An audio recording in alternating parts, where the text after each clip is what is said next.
Hey. I'm your humble host, Fizz Ed Music, and this right here is Urban Politics, where politics lives. Want to thank you all for liking and subscribing as you do. Please, as soon as you get a chance, take your little cell phone over to YouTube, like and subscribe. Fizz Ed Music, Urban Politics. But without further ado, I want to jump right into it like a car and drive, because there's all types of tasty and delicious politics to sink our teeth into. First of all, let's get all pop culture on it. You know what I'm saying? This is urban politics, but I do like to talk pop culture sometimes.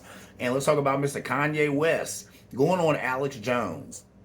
Now, if you know anything about Alex Jones, he's a pretty reprehensible human being. He got in trouble for all types of lies about the Parkland school shooting and trying to say that it was faked and it didn't happen. And it got so bad that a lot of these parents who actually lost children in this school shooting had to move because people were harassing them because they swore up and down that they were lying and they never had kids and all this other stuff. So he got sued up to $1 billion. He has to pay these parents back, right? But I heard that he was doing all types of little finagling and little other stuff that rich people do to get out of that. You know, like putting his assets in other people's name and stuff like that. So he'll probably get out paying that money. But he did lose that battle in court because he was dead wrong. You know what I'm saying? But that's what he's been doing. So Kanye West went on that guy's show, right? So he goes on there, says a bunch of anti-Semitic comments, said that he liked Hitler. Okay, Kanye. I don't know what to say about that guy. I mean, I guess he just got sick of money, so he just wanted to start throwing his out the window. You know what I'm saying? It is what it is. You know, you can feel any way you want to about anything you want to, but there's a time and place to say everything and to do everything. Which there's a time and place to everything under the sun. The book that he claims to hold near and dear, the Bible, it says that in there. So it ain't really the time and place to go yelling out whatever you're yelling out all the time. So he probably needs to just cut it out. You know what I'm saying? I don't get it. He just is really just digging his own grave with this stuff. Like I said, I guess he just got tired of his money and just wanted to find a way to throw it out the window. And that's what he's doing here. Now people will say, no, he's speaking out against things need to be spoke out against. Well, hold up. What is he saying? What is he really saying? The Jews run the industry. There's a lot of Jewish people who run entertainment or who are involved in entertainment. That's true. That's true. Is it an organized cabal of them to take down anyone who comes against them? Or do a lot of Jewish people just get into acting and comedy and stuff like that? I mean, I don't know. I don't think Seinfeld is part of some big cabal. I don't think Jon Stewart is part of some big cabal. I just think these are Jewish guys who happen to be comedians and got into comedy. So there it is. There it is. The person who owns where you live is probably Jewish. Is that some kind of orchestrated thing? No.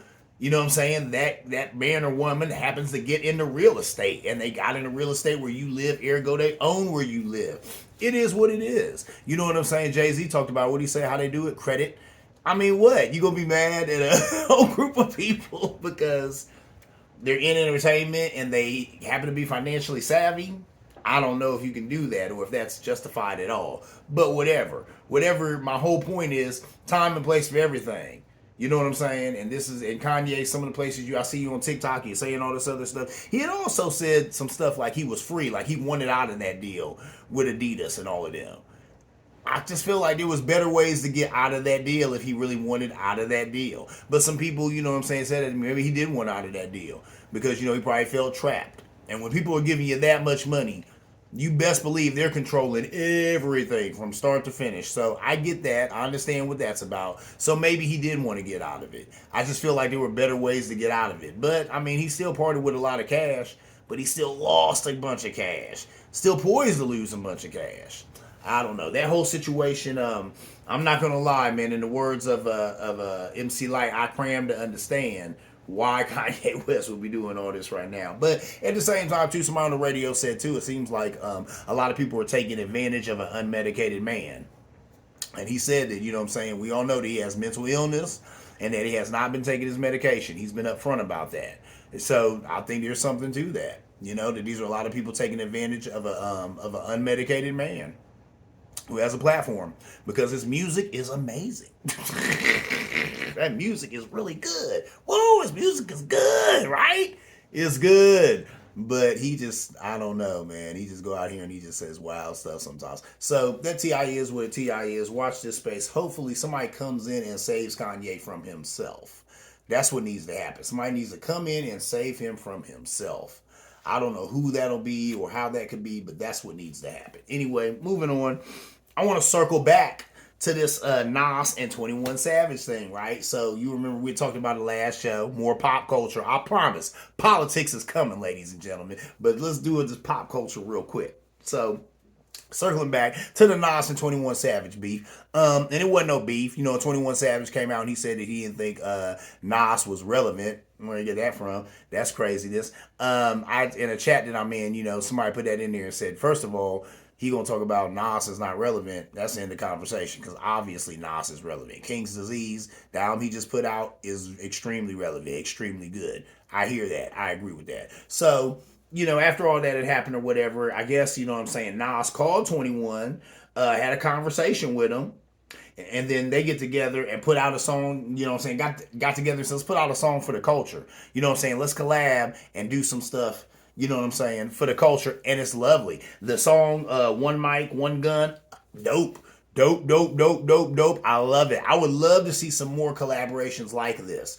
What needs to happen is some of these old cats from back in the day, some of these cats who are my age and older, who are still in hip hop, still doing their thing, reach back, man. Reach back to some of these young guys because you're still a legend. They know who you are, and I don't think this that these young guys, they don't respect legends, but it's just like, and see, that's the thing. Nas had addressed this before it even happened, but nobody was paying attention. But if you watch this show, because I talked about it, right? Nas was on The Daily Show with Trevor Noah, and he said that. He said that for whatever reason, I think he said rappers attack each other, female rappers included, because they always talk about it too, and it's the same thing now that I think about it. You know what I'm saying? Because they're used to it just being one spot. And there was a time when hip hop was kind of a small thing. When rap, kind of a small thing. So a lot of these guys were all vying for that number one spot, but now that has changed. There ain't nothing small about this. The millions of people checking for 21 Savage are not the millions of people checking for the guy Nasir, right? The millions of people who are checking for Jay-Z are not the millions of people checking for Lil Yachty. And that's fine. That's what hip hop has become. That's what rap has become. Just this huge landscape of different people. I mean, you got Juice WRLD, you got Ski Mask, Ugly God, you got all types of hip. You got Tech Nine, you got Lil Wayne. The list goes on and on and on and on. Okay, you got Machine Gun Kelly, you got Eminem. There's so much hip hop out here. So much hip hop out here that we don't have to be vying for that number one spot. So Nas had addressed that, and I think that was the thing when you get him talking about that relevancy. But he even let it be known. He said, first of all, when you a legend, ain't no thing about relevancy. He said, when I'm talking about relevancy, I'm just talking about people who aren't legends. That man Nas is a legend. So there it is. You know what I'm saying? And like I said, and he talks about all that in the song. I love that. One mic, one gun. And that's what he said. But one thing, this whole situation also says a lot about Nas. Nas is who? The God Nasir. You know what I'm saying? The brother is extremely intelligent. He's in the 5% Nation, I'm pretty sure. You know what I'm saying? So he's got knowledge himself. He's a smart guy. And what did he do? He played the big brother role. 21 Sav came out and said that stuff, and people were like, what did Nas do? He picked up a phone and he called him. And he said, hey, young brother, it ain't even like, what's up with that? You know what I'm saying? How about me and you do a song together, do something for the culture? And that's what's up. And that's what happened. That's what's supposed to happen. He took his rightful spot as this brother's big brother. And big brother called little brother and said, hey, little brother, hold up. Let's get together, man, and do something for the culture, man. Let these people know what it's like when brothers come together.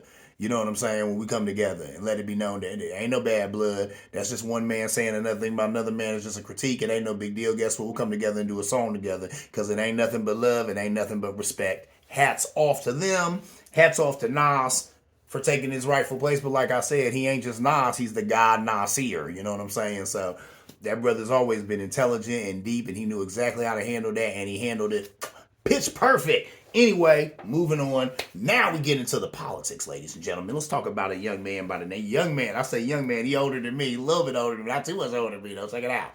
Hakeem Jeffries. He will be the first black speaker of the House. First. Never, Never has there been a black Speaker of the House, Republican side or Democrat side. Now, he's a Democrat, so this is on the Democratic side. Of course, the Democrats will be the first one to have a person of color as their Speaker. Whatever, say what you say. Well, I mean, that's what it is. That's the history of it. So he will be the first black Speaker of the House. He represents the 8th District of New York. Mitch McConnell going to come out and call him an election denier because he questioned Trump's presidency in 2016. Who didn't? Who did? There wasn't one person on the flag, Republicans included, who didn't question Trump's presidency in 2016. So that does not make you an election denier, Mr. McConnell. What that makes him is a person with eyes and ears and a brain. So that's what's up with that. So Mr. McConnell tried to come up with that. That's garbage anyway. He's been known to quote rappers on the Congress floor, and there's footage of this. You probably seen it where he said something, and then he's like, if you don't know, now you know. And it was funny because Trevor Noah even said, I'm so glad people in that hall didn't finish that lyric. And if you're a lover of hip hop like I am, you know that's Biggie Smalls. And if you don't know, now you know. So that would have been and they would go complete it. They don't even know it. But he likes to do stuff like that. That's cool. That also speaks to him being younger. This brother's younger. When you say younger, what am I talking? He's 52 years old, which makes him 30 years younger than Nancy Pelosi. The woman who's had that spot forever, she's stepping down now. Why? Because her husband was attacked in their home by a crazy right-winger.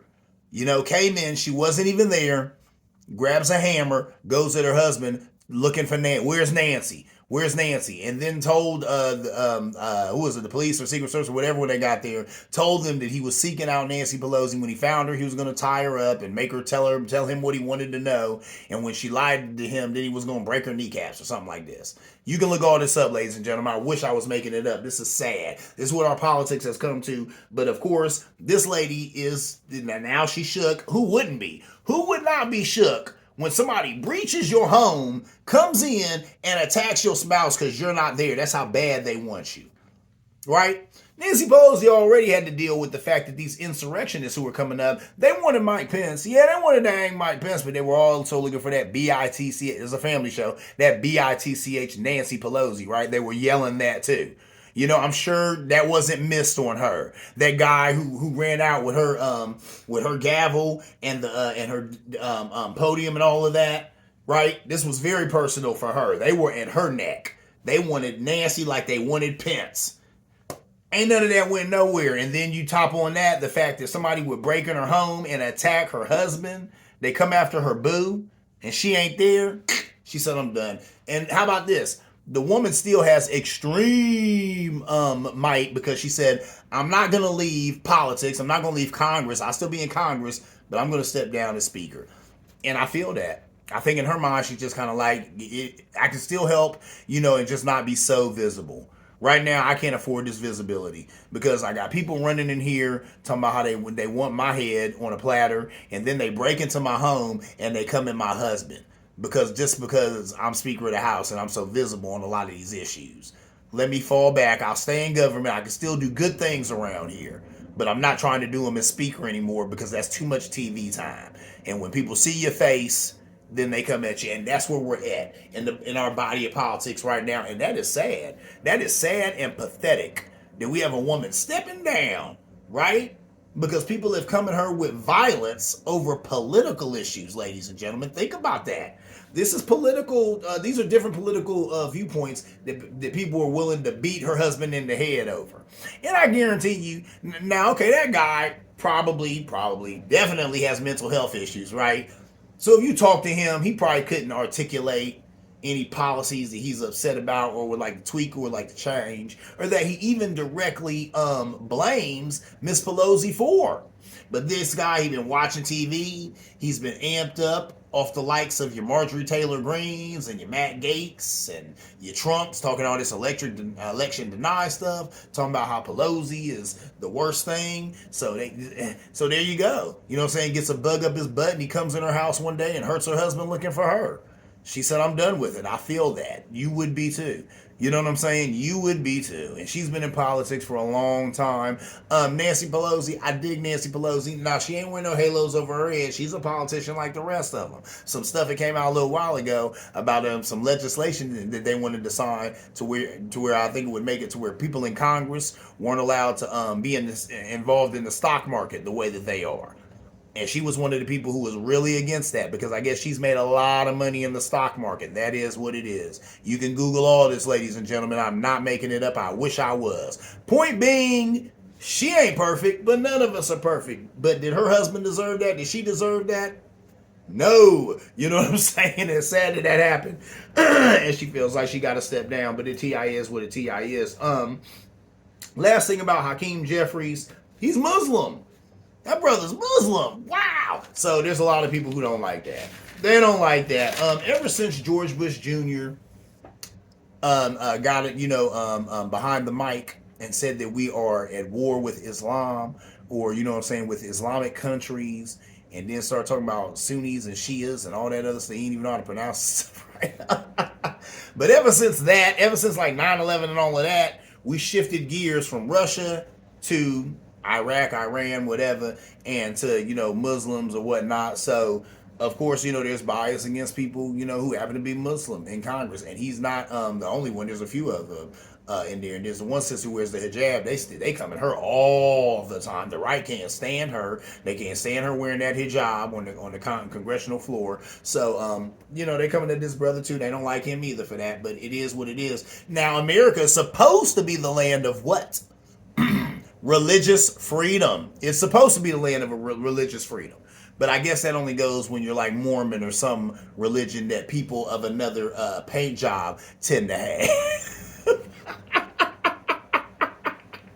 But when it's a religion like Islam, then people don't like it. Then they're like, oh, well, but this is America and you garbage. Anyway, moving on. Last thing I'm going to talk about before I get into my IPA of the week, because it's a doozy, ladies and gentlemen. We're going to talk about the race that is hot right now. Everybody's talking about it. Herschel Walker and Raphael Warnock. First thing, let me just preface this whole thing. I was watching TikTok before I even started doing the show. And here's the thing. I'm watching somebody I follow, and they following this whole thing. And they had a recording of Herschel Walker, doing this speech. And here's what he's talking about in the speech. He said he didn't mind being called a coon because a coon is one of the smartest animals out there. That's a quote, ladies and gentlemen. He said that. That lets you know what we're dealing with in this race. That right there should give you pause. Because if that man gets sent to Congress to represent Georgia, oh my Lord, man, Georgia is y'all really deserve better. Anybody deserves better. This is ridiculous. Okay, and I don't know if this guy is just this lost in the sauce, or just an idiot, or just really wants to placate the right that bad, or what. Half of me really makes me think that he thinks that there's some correlation between being called a coon and a raccoon. And I'm just like, wow. You know what I'm saying? But anyway, I like to see, though, it looks like Georgians are taking this race seriously. Why do I say that? Check this out. They set a one-day voting record in the Senate runoff. On Monday, over 239,160 Georgians cast their ballot. Woo, that's a lot. The previous record was 233,252 in one day in 2018. On that same Monday, they were poised to break 250,000. And that's 250,000 votes for that Monday. That's a lot, ladies and gentlemen. That's 250,000 votes in one day. It's just one day I'm talking about. So they was tired in Georgia, right? Them poll workers was like, Jesus, when are the people going to stop coming? They said over Thanksgiving weekend, there was some early voting, and 180,000 votes were cast, which is about 2.6% of the total active Georgia base. So that's interesting right there. That's 2.6% is it was that 180,000 was 2.6% of the total voter base in Georgia. That's a lot. So that's a whole lot of even eligible voters voted on that day. According to the Georgia Secretary of State, 46% of the voters were black and 57% of the voters were female. Barack Obama is in Georgia roasting Herschel Walker with the truth. That's what makes it hilarious. Barack Obama is just roasting that man with the truth. That's all he doing is reciting some of his speeches and stuff. He had talked about how Herschel Walker was saying some stuff about how he wanted to be a vampire and not a werewolf, but he was like, werewolves, I guess, are cooler than vampires because a werewolf can kill a vampire. And then Barack Obama said, yeah, I had the same debate myself when I was 7, and then I grew up. So he just really, like I said, roasting the man with nothing but his own words, because the guy is definitely a numbskull. So that is what it is. Think about this. Trump, due to do I think some Zoom type teleconference rally thing or whatever for Herschel Walker not coming to Georgia. I guess they said that a lot of people asked him not to come. I get it. Are you sick? You know what I'm saying? Trump is toxic right now. Even within his own party, there's just too many people ain't feeling the flavor of Donald Trump. So they like, bro, keep yourself in Mar-a-Lago and let us work this thing out here in Georgia and do what we can to salvage this buffoon that you, Trump, have given us to run with. Because believe it or not, or not believe it, but remember, Trump is the guy, you know what I'm saying, who endorsed Herschel Walker, thinking, hey, he's a football star. They'll go for it. He's a football star. Them black people don't know nothing, no way. They like football, right? He's a football star. He's black. Boom. And then Lindsey Graham getting on TV talking about this is going to start a wave of black conservatives. Listen, Mr. Lindsey Graham, there are plenty of black conservatives. Oh, they out there. They out there. And they talk.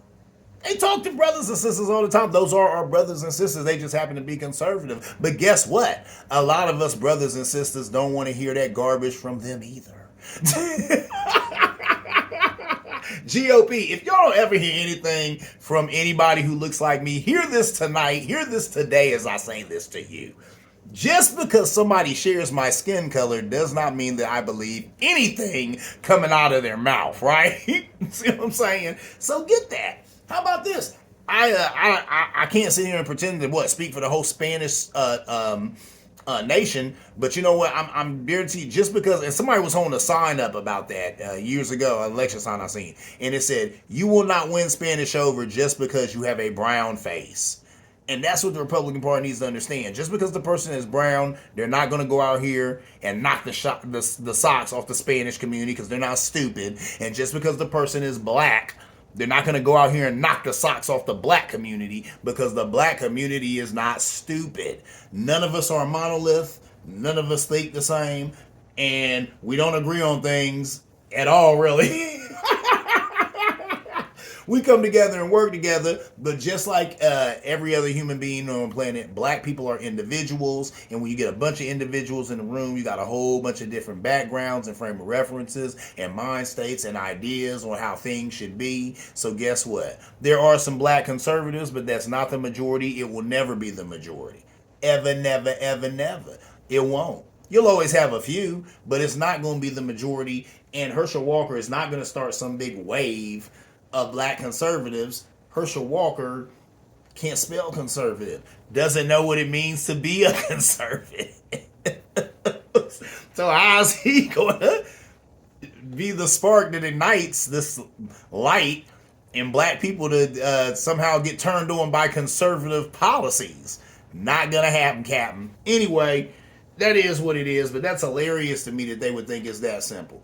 Just throw a black person up there. Oh, yeah, and he plays sports too. You know they love that. They're all athletes, right? So we'll get a black athlete, and if he says some stuff, well, then it must be true, and they'll vote for him.